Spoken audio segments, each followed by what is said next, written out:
Bon, aujourd'hui, on a décidé de vous parler de cinéma.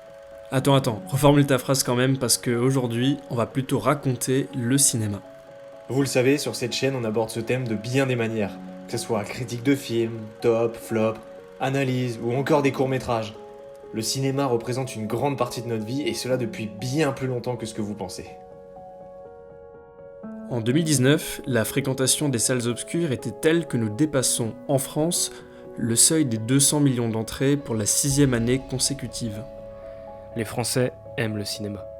Pour certains, il représente une sortie entre amis, un rencard ou encore un véritable moment d'évasion. Des blockbusters hollywoodiens à plusieurs centaines de millions de dollars de budget, en passant par les films indépendants, le cinéma d'animation ou encore les courts-métrages amateurs, comment tout cela a commencé ? Nous vous proposons donc aujourd'hui un petit voyage à travers le temps pour explorer avec nous les origines et la création du 7e art. Bienvenue dans l'histoire du cinéma.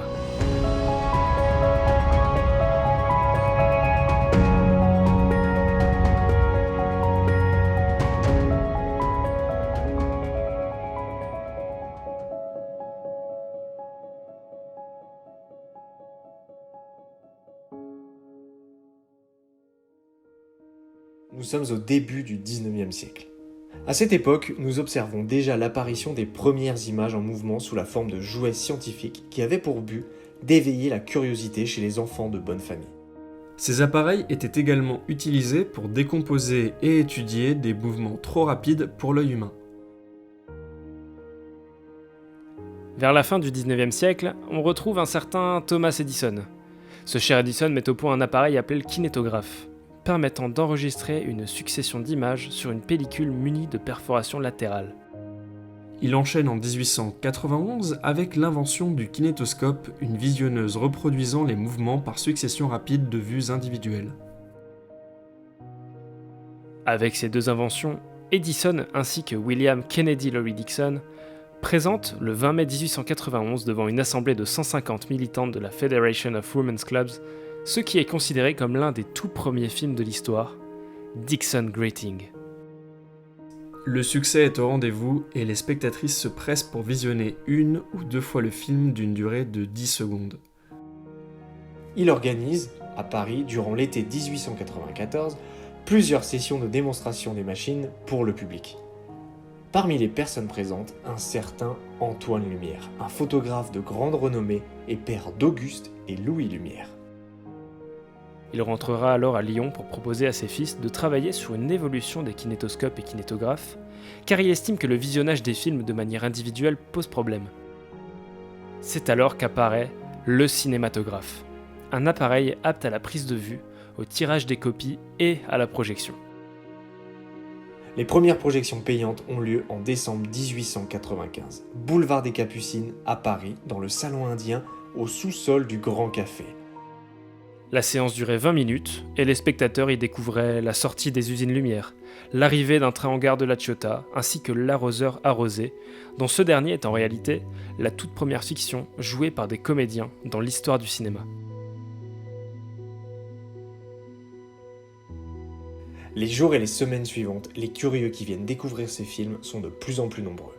La file d'attente se prolonge jusque dans la rue et les séances sont doublées. On en parle absolument partout.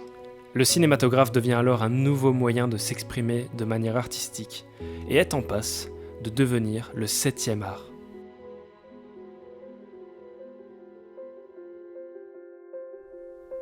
Jusqu'en 1900, les films sont tous pareils. Une bobine de 35 mm avec une seule prise de vue d'une durée de projection de 60 secondes maximum. Puis arrive un certain George Albert Smith, qui sera le premier à filmer une action dans un même lieu, avec plusieurs prises de vue, reliées entre elles par la seule logique visuelle. Son film d'1 minute et 20 secondes, La loupe de grand-maman, est le premier à expérimenter cette manière de raconter une action et invente par la même occasion le plan subjectif. Puisque les gros plans, vus à travers la loupe, sont les plans subjectifs qui empruntent le regard du jeune garçon.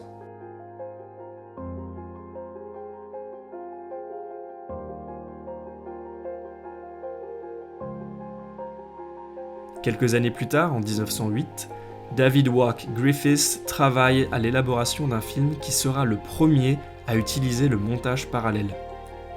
Il y raconte l'histoire d'une jeune fille de famille aisée qui se fait enlever par un groupe de gens du voyage. Ce qui paraît totalement normal au cinéma aujourd'hui, il s'agit là d'une révolution dans la manière de faire des films à l'époque. Cela allait apporter une nouvelle façon de penser le cinéma et de raconter les histoires à l'écran. À ce stade de l'histoire, le cinéma ne cesse de progresser. La population est de plus en plus nombreuse dans les salles et les procédés techniques pour raconter des histoires se développent un peu partout. Mais jusqu'ici, le cinéma est muet. La barrière de la langue n'existe pas puisque l'image est universelle. À la fin du 19e siècle, les projections étaient accompagnées de quelques musiciens qui improvisaient des morceaux d'une séance à l'autre. Ce n'est qu'en 1927 que 4 frères produisent alors un long métrage d'1h30, The Jazz Singer. Dans ce film, qui au départ est un film muet, ont été insérées des séquences de chants ou quelques dialogues entre deux musiques. Le premier film 100% parlant ne verra le jour qu'en 1929, The Lights of New York. Le public est ravi et le cinéma muet s'apprête alors à disparaître. Les frères Warner deviennent alors un des piliers de l'industrie du cinéma sous le nom de Warner Bros. 2 ans plus tard, le 16 mai 1929, à l'hôtel Roosevelt à Los Angeles, se tient la toute première cérémonie des Oscars du cinéma, qui vise à récompenser les meilleures prestations et réalisations de l'année écoulée. Le premier Oscar du meilleur film est alors remis au film Les Ailes de William A. Wellman. Le cinéma continue d'évoluer et dans cet élan crée de nouveaux géants.